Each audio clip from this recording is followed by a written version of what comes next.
If you've ever added something to your cart at midnight just to feel, for one moment, like the ache in your chest had somewhere to go, this story is for you. That feeling isn't weakness. It isn't a lack of discipline. It's older than money itself, and tonight you're going to learn its name. Today I want to tell you about a cloth merchant who was asked a question by a wandering monk, a question so simple it should have been easy to answer. It took him 3 years to understand it. When he finally did, his reply was only 7 words long. But those 7 words changed the way he touched money for the rest of his life. We'll get to them. First, you need to understand the man he was before that question found him. Before we go further, tell me in the comments, what do you buy when you're not really trying to get something, but trying to fix a feeling? A candle, a pair of shoes you'll never wear, a subscription you forgot you had. You might be surprised how many people carry the exact same habit quietly for years without ever saying it out loud. There was a town built where 2 trade roads crossed, the kind of place where camel bells and cartwheels never fully went silent, even at night. Dust hung gold in the late afternoon light, and the air carried cardamom, wet wool, and the metallic smell of coins changing hands too many times a day. In the middle of this town stood a narrow stall, stacked floor to ceiling with bolts of cloth, silk from the east, dyed cotton from the south, and wool so fine it felt like water when you ran it between your fingers. This stall belonged to a young merchant named Nazir. Nazir had not inherited wealth. He had built his business from nothing, one bolt of fabric at a time, and by most measures in that town, he had succeeded. His shelves were full. His name was known. And yet, Nazir could not walk past a stall without buying something. A brass lamp he didn't need. A second scale when his first worked perfectly well. A rare blue dye he told himself he would use for a customer, though he never did. Each purchase gave him a small, warm rush, a feeling of having solved something, even when nothing had actually been solved. Within a day, the feeling would fade, and the object would join a growing pile of things bought and forgotten. And Nazir would feel, once again, that same hollow pull in his chest that only a new purchase seemed to fill. His wife, Layla, kept the household accounts separate from the shop, a habit she'd insisted on early in their marriage, though even she couldn't always trace where the money went. She would find small, unexplained items tucked into corners of their home, a second inkwell, a set of measuring weights identical to the ones already on the shelf, and she learned not to ask, because Nazir's answers were always reasonable on their own and made no sense together. He was not careless with money in the way some men are, spending on drink or games of chance. His weakness was quieter than that and harder to name, which is exactly why it took root so deeply. He would tell himself each time that this purchase was different, that it served a purpose the others hadn't, and he believed it fully in the moment he said it. If this sounds familiar to you, it should. Because Nazir's weakness was never really about cloth, or lamps, or dye. It was about a feeling he didn't know how to sit with, one that showed up uninvited at the edges of ordinary days, when business was slow, or when a customer haggled too hard, or when he simply lay awake at night running numbers that refused to add up the way he wanted. In those moments, the idea of a purchase, any purchase, arrived like a small door opening in a room that had felt sealed shut. And that, more than any single object he ever bought, is the real story here. One evening, as the market was closing and the shadows of the stalls stretched long across the packed dirt street, an old monk stopped in front of Nazir's shop. He wore a simple gray robe, carried nothing but a worn wooden bowl, and looked at the towers of fabric with an expression that was neither impressed nor disapproving. He simply looked, the way you might look at weather. Nazir, eager as always to make a sale, held up a length of deep red silk. "For you, elder," he said, "a fair price, and it would suit you well." The monk shook his head gently. "I own 1 robe," he said. "It is enough." Then he asked a question that Nazir would turn over in his mind for years to come. "When you buy," the monk said, "what are you hoping the object will do for you?" Nazir laughed, a little too quickly. "It will do what objects do," he said. "It will be useful. It will be beautiful. It will sell."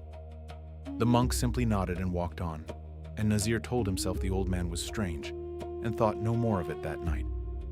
But what he didn't know was that the question had already lodged itself somewhere deep, the way a splinter sits under skin, unnoticed until you press on it. Over the following weeks, Nazir found himself buying just as often as before. But now, for the first time, he was watching himself do it. He noticed the small flutter of anxiety in his stomach right before a purchase, and the brief, bright relief right after, like a held breath finally released. Remember this detail. It matters later. The relief never came from using the thing he bought. It came from the moment of buying itself. Business continued as it always had, brisk in the mornings and slow in the heat of midday, and Nazir told himself he was managing fine. But debts, like water, find every crack in a foundation. He had borrowed against future earnings to stock shelves with things he never sold. A trader from the coast, to whom Nazir owed a sizable sum, began asking pointed questions about repayment. And this is where everything changed.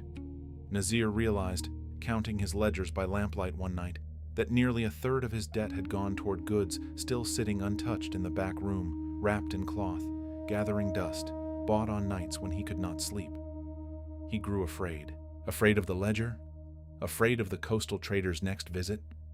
Afraid, most of all, of himself.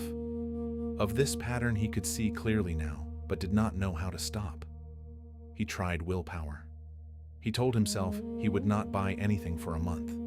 He lasted 4 days before a peddler passed through selling small carved boxes, and Nazir, without quite deciding to, bought 3. Never let more than 90 seconds pass without a new turn in this story. The old teachers of this town used to say about a well-told tale, and Nazir's life in this season offered turn after turn. A fire damaged part of his storeroom, and instead of repairing it first, he found himself, the very same week, buying a new set of brass scales he did not need, as if the purchase could somehow undo the smoke damage 2 streets over. His wife noticed. His apprentice noticed. Nazir noticed too, and hated that he noticed, and bought something small to feel better about noticing. There is one more thing you should know before the monk returns to this story. On the night the coastal trader finally sent word demanding repayment in full within the month, Nazir did not go home to face his ledgers. He walked instead to the far edge of the market, to a stall he had never visited before, and bought a small carved bird made of pale wood, a thing with no use at all, simply because holding it for those few seconds at the counter made his hand stop shaking. He carried it home in his fist the entire walk back, and only once he was alone did he open his palm and look at it, and understand, with a kind of shame that settled into his stomach like a stone, that he had just spent money he did not have on a wooden bird because he could not sit still with fear for even one more block. He placed it on the shelf beside the others. It did not help. It never did. The old monk returned to town some months later, as monks who travel in circles tend to do. He found Nazir sitting outside his stall at dusk, not selling, not counting coins, simply staring at the darkening street with the particular stillness of a man who has run out of ways to distract himself. The shelves behind him were fuller than ever, and Nazir looked thinner and older than a man his age should look. The monk sat beside him without being invited, which by that point in the story, Nazir had come to expect. "You still haven't answered my question," the monk said. Nazir turned to him, exhausted in a way that went beyond his body. "I don't know how to answer it," he admitted. "I only know that when I buy something, for a moment, I feel like I can breathe. And then the feeling leaves, and I need to buy something else to get it back." He said this the way a man confesses something he has never said aloud, quietly, and with a kind of relief simply in the naming of it. The monk was silent for a long moment. Then he asked, gently, "And in that moment right before you buy, what are you actually feeling?"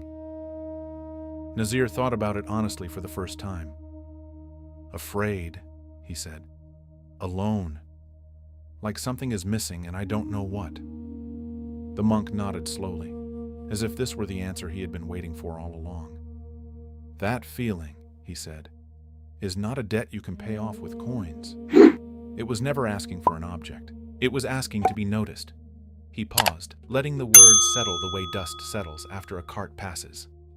Then he said the 7 words that Nazir would carry with him for the rest of his life. "The relief you buy, you already own."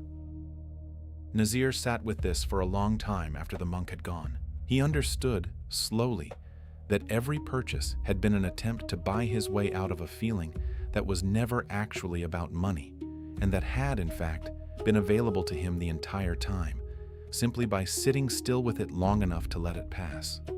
That merchant is you, every time you add something to your cart at midnight, hoping the click will finally quiet the noise in your chest.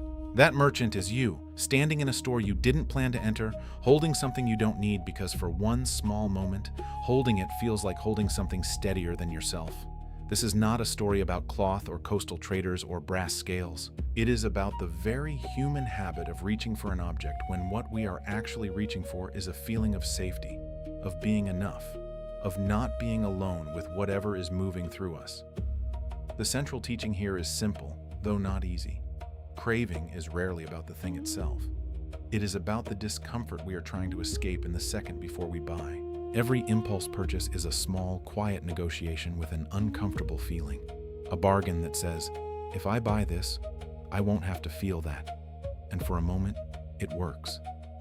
But the feeling always returns, because it was never actually about the object. And no object, however beautiful or useful, was ever built to hold it. Think about the last thing you bought that you didn't plan to buy. Not the groceries, not the bills, but the small, unnecessary thing. Try to remember what you were feeling in the minutes right before. Not what you were doing, but what was moving underneath. Most of the time, if you're honest with yourself, it wasn't desire for the object at all. It was restlessness. It was the particular loneliness of a quiet evening with nothing to distract you. It was the low hum of not feeling quite good enough, quieted for a moment by the small ceremony of choosing, paying, and having something new arrive. This is not a flaw unique to you.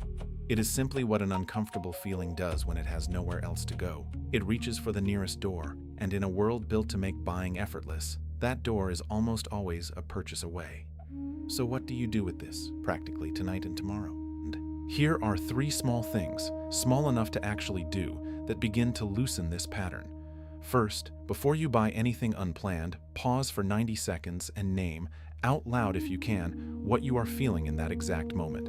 Not what you're thinking, what you're feeling. Bored, anxious, lonely, tired, overlooked. Naming a feeling does not make it disappear, but it does something quieter and more useful. It separates the feeling from the object, so you can see clearly that the two were never actually connected. Second, remove one piece of friction-reducing convenience this week. Delete a saved card from one shopping app or unsubscribe from one store's notifications. This isn't about punishment. It's about giving that 90 seconds of pause room to exist, instead of letting a single tap skip past it entirely. Third, tonight before you sleep, write down 3 things you already own that money did not buy. A steady friend, a body that carried you through today, a quiet hour you didn't have to pay for. This is not a gratitude exercise for its own sake. It is a reminder in your own handwriting that the feeling of having enough was never something a purchase was going to deliver, because in small, real ways, you already have it. Picture Nazir some years later, an old man himself by then, standing in the doorway of a much smaller shop at the edge of that same crossroads town, watching the sun go down over rooftops the color of clay. His shelves held only what he sold, nothing more. Somewhere behind him, a lamp he had chosen carefully and used every single night, burned low and steady. He used to tell his apprentices, when they caught him watching the street instead of tending the register, that the old monk had given him a debt he was still repaying, though not one measured in coins. I spent years, he would say, trying to buy my way out of a feeling that only ever needed me to sit with it a little longer. And what he learned in the end is this: the object you're reaching for was never the ache. It was only ever a place to put it down for a moment before the ache came looking for you again. Peace was never for sale. It was waiting, the whole time, for you to stop shopping for it. If this story gave you even one quiet moment tonight, there are more waiting for you here. Next time, I'll tell you about the king who traded his crown for a single afternoon of silence, and what he discovered he was actually willing to pay for it. Until then, walk gently, hold loosely.